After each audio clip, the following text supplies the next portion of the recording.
This was your life. Wake up, go to school, come home, repeat, and nothing ever happened to you. You were invisible, just another face in a school full of faces that never looked your way. Then there was chemistry. You took it because it was required, and you didn't expect it to change everything.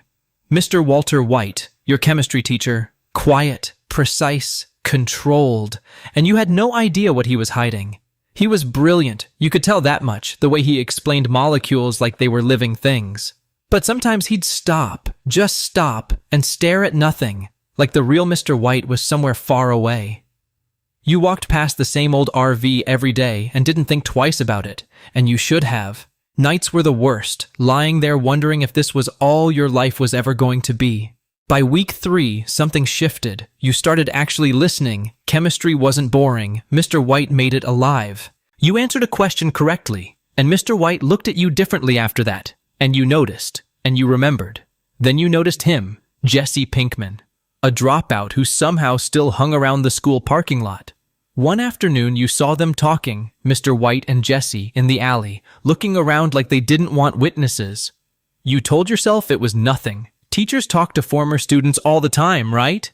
The next day he was normal, perfect, professional, and that's when you learned the best liars always look calm. You got an A on the midterm, highest in the class, and Mr. White called you talented, and you felt seen. He kept you after class and said he had an opportunity for an advanced student. Extra credit, he called it. Extra credit. You said you'd think about it. Something about the offer felt different, but you couldn't name why. Your life was so small, so ordinary, and that's the danger zone nobody warns you about. Ordinary makes you desperate. That night you couldn't sleep. The offer kept turning in your mind and you thought, what harm could extra credit do? You texted him at midnight, 2 words, I'm in, and they became the most expensive 2 words you ever typed. The next morning felt different, like you'd stepped across a line that exists only after you cross it. He passed you a note during 3rd period. No eye contact, like it was nothing, like he'd done it 1,000 times. The note had an address. Tonight, 9 p.m., bring nothing, tell nobody. And you should have called the whole thing off. The address was on the edge of town. Nowhere. Literally nowhere. And your heart was going faster than you admitted. And there it was. The RV and Mr. White, standing there in a hazmat suit like it was completely normal. You stopped walking. Your brain tried to process what your eyes were seeing, and it could not. He said he needed to show you something, an experiment, that it would make sense, he promised, and it did not make sense. Inside was Jesse Pinkman, the dropout, and he looked at you the same way you were looking at everything, with total disbelief. Jesse was not happy to see you, kept saying, no, yo, this was not the deal, Mr. White. Mr. White raised one hand, just one, and Jesse went quiet. And that was the first time you feared your chemistry teacher. He told you everything, methodically, calmly, like he was explaining molecular bonds, not a drug operation. Methamphetamine, the purest in the world, a product so perfect it was art, and he called it chemistry. Jesse said he was done, out. He wanted nothing more to do with it. And for a moment he had a conscience, and Walter White looked at you, right at you, and you understood you were not invited here for extra credit. You started backing toward the door very slowly, like if you moved carefully enough, none of this would be real. He said 3 words that locked the door without anyone touching it. I know things. He knew about the test you copied, the records you falsified, the one thing that could ruin your entire future. He wasn't threatening you, and that's what made it worse. He was presenting terms, a business arrangement, mutual benefit. You sat down, not because you agreed, but because your legs stopped working. Because this was happening. Jesse didn't actually leave either. None of you could. Walter White had a way of making the room very small. He put on gloves and laid out a pair for you, and you stared at them for a very long time. You picked up the gloves, and that was the moment. Not later, not the first cook, just that single reach, and it changed your life. Mr. White smiled, just barely, just enough, like he'd been certain all along, and he had been. 3 people in an RV on the edge of Albuquerque, a teacher, a dropout, and you. What could go wrong? From the outside, it looked like nothing. Nobody would ever guess. That's exactly how Walter planned it. First night, you put on the suit and it didn't fit right. Nothing about any of this fit right, but here you were. He explained the process step by step, and you noticed this wasn't improvised. This was rehearsed, like he was born for this. Jesse showed you the basics, and you could tell he hated it, but his hands knew what to do. Your hands shook through the entire first cook, and you kept thinking one wrong move and the whole RV becomes a fireball. Walter corrected you without cruelty, and that was the disorienting part. He was a good teacher, even here, especially here. When the reaction worked, really worked, you felt something you weren't expecting. You felt amazed. 99.1% pure. He said it like a painter says, a masterpiece is finished. And that was the terrifying part, because this was his art. Nobody spoke for a moment. The chemistry was perfect. Everything else was a disaster. And yet, outside in the cold desert air, you finally breathed, your whole body trembling. And then you came back the next night. The next day in class, you sat there listening to him teach redox reactions, and the same hands that cooked meth wrote notes on the board. He glanced at you once for less than a second, and in that second was an entire conversation. Tonight, come back. Your friend asked if you were okay, and you said fine, and that was the first lie, and the rest came easier after that. Week 2, 3, 4, the fear didn't disappear, you just built a wall around it, told yourself it was temporary. Even Jesse stopped hating you, slowly, reluctantly, and he said not bad once, and it felt like a trophy. Walter never gave you a compliment directly, he just stopped correcting you, and with him, that was the compliment. Your first real batch, start to finish, Walter called it exceptional, and your hands had made something illegal and extraordinary. Jesse packed it, hands steady, like packing a lunch, and that's what scared you most. How quickly the extraordinary becomes routine.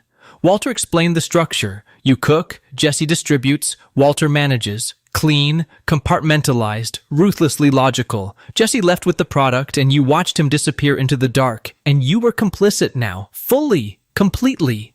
After every cook you cleaned and Walter cataloged. Efficient, professional, the most dangerous partnership you'd ever be in. Once he looked at you with something almost human, then it was gone. And you promised yourself never to think he was your friend. At 3 a.m., you walked home and got good at it. Got good at lying to yourself about what you were becoming. Something changed in your awareness. You started noticing exits, cameras, who was watching, because criminal instinct grows without asking. Your chemistry grades were perfect now. The irony of it, cooking actual meth made the exam questions feel almost insulting. He handed back your A+ without a word, but his eyes said yes. I see you, and that felt like everything, and it should have felt like nothing. Jesse asked you to get food one day, real talk, no Walter, and he said this isn't permanent for me either, and you both lied to yourselves. He made you laugh, actually laugh, and for a moment he was just a person, and that made it worse in retrospect. Then your phone buzzed. Mr. White, tonight, 10 p.m., the reminder that there was no off-duty in this life. By the 5th cook, you barely shook. Your hands knew what to do. Your brain adapted, and that's how they get you. Walter stopped supervising every step. You were no longer a student. You were a cook. His cook. And God help you. You and Jesse found a rhythm, wordless, efficient, and it was strange how you can bond with someone over something like this. Then Walter announced a new plan. Bigger batches, different location. The operation was growing, and so was the danger. You looked at Jesse, Jesse looked at you, and neither of you said stop, and that silence was agreement. That silence was a choice. The new lab was not an RV, it was enormous. This wasn't a side project anymore. This was an operation. Standing in that lab, in that suit, you understood there was no version of this story where you walk away clean. The first time Jesse showed you the cut, your cut, you forgot how to speak because the numbers were not small. You laid it on your bed just to look at it. More money than you'd ever seen. More money than made sense. You couldn't deposit it, couldn't explain it, so you hid it in shoes, in books, in the walls, everywhere. You let yourself buy one thing, just one, new shoes, and your friend noticed, nice kicks, and you said you found a deal. Walter ran it like a corporation. Margins, efficiency, territory. He was a CEO of poison, but a brilliant CEO. You sat in the car once during a deal, just once, watching, and the product you made was now in someone else's hands. It hit you then, the chain. You cook, Jesse sells, the dealer distributes, and somewhere a person takes it, and you made that happen. You asked Jesse if he ever thought about the people who used it, and he looked out the window for a long time, then said, "I try not to," turned on the radio, and the conversation was over, and you understood the rules. Weeks became months. School, lab, sleep, school, lab, sleep. And the rhythm became hypnotic, numbingly normal. By month 4, your hands counted cash the way they used to count change for lunch. Fluency in the wrong language. You bought the thing you always wanted, cash on the counter, and the guy didn't ask questions, and neither did you. Walter found out about the purchase and sat you down and said, "Unexplained wealth is evidence. Evidence is a prison sentence, understand?" And you nodded and agreed and understood and still spent the money, just more carefully, but still. Jesse's apartment became a safe zone. No Walter, no lab, just 2 people eating pizza pretending life was regular. He said, "You're all right, science kid," and you laughed, and it was the best and saddest compliment of your life. The discipline started cracking, small at first. A watch, a jacket, and you told yourself you earned it, and you had. The lies got easier, practiced, automatic, and that's how you know you're in too deep, when the lies feel like truth. Walter revealed total earnings at month 6, and the number was significant enough that Jesse sat down without being told. That number meant you never had to worry about anything ever again, and it also meant you were never getting out. 6 months ago, you counted coins for vending machines, and now you didn't look at menus from the right side. You started treating people, your friends thought you'd gotten a job, and technically you had. You rented a private pool for the weekend and didn't invite anyone, just lay there trying to convince yourself you'd earned this. New phone, new laptop, the best headphones money could buy, and you told yourself it was all temporary while you kept spending anyway. Walter noticed. Walter always noticed. And he mentioned it once, quietly, the way a judge mentions something before sentencing. You told him you had it handled, and you didn't say it disrespectfully. You said it with genuine confidence, and that was the mistake. The moment you turned your back, something changed behind his eyes, and you couldn't see it, and that was the point. You took a night off, a party, real people, real music, and you felt something you'd almost forgotten, normal. You bought everyone drinks with cash. A lot of cash, out loud, in public, and Walter would have had a heart attack. Someone noticed, and you didn't see them noticing, because the most dangerous thing about carelessness is it doesn't come with a warning. The morning after, you felt invincible, rested, rich, young, and the universe had not yet sent the invoice. Jesse called and said, "Walter wants a meeting right now, he sounds..." And Jesse paused. "Just come." And he didn't finish the sentence. Walter was already there when you arrived, arms crossed, still, the way mountains are still, and you knew immediately. He knew about the party, every detail, the cash, who saw it, how much you spent, because he always knew. You had no defense, he wasn't wrong, and you stood there while the invincibility of last night evaporated completely. He said one more slip, one more, and the arrangement ends, on my terms, not yours, and you didn't ask what that meant. You promised, and you meant it, and you told yourself this time you really meant it, and the problem was, you'd been telling yourself that. Jesse pulled you aside after, his expression not casual, and said, "He means it. I've seen what happens. Don't test him." For 2 weeks you were perfect, punctual, precise, no spending, no parties. You were the model employee. Walter watched, less tension in his jaw, but his eyes never left you. He had forgiven nothing. He had merely paused. 3 weeks. That's how long the discipline lasted. You were late on a Tuesday and didn't think it mattered. Walter said nothing about the lateness. He looked at his watch, looked at you, looked away, and the silence was like a loaded gun. Then you made a mistake in the cook, minor, correctable, but Walter saw it, and Walter catalogued everything. He fixed it without speaking, and that was worse than yelling, the quiet correction of a man updating a mental file. Your phone buzzed during a yield calculation, and you glanced at it for 1 second, and Walter's eyes didn't miss a blink. You rushed the cleanup one night, took 30 seconds instead of 3 minutes, and those 30 seconds would matter later. Somewhere across town, someone was writing down a license plate, and you didn't know. You never know until it's too late. You almost told your best friend. You said the job before you caught yourself, and almost isn't the same as didn't. You started feeling it in your chest, a low hum of wrongness, not guilt, something more immediate, a warning from somewhere. There was a meeting you weren't invited to, you didn't know about it, and Walter was making a decision. Jesse walked out of that meeting and didn't look for you. He stared at the floor, and he already knew.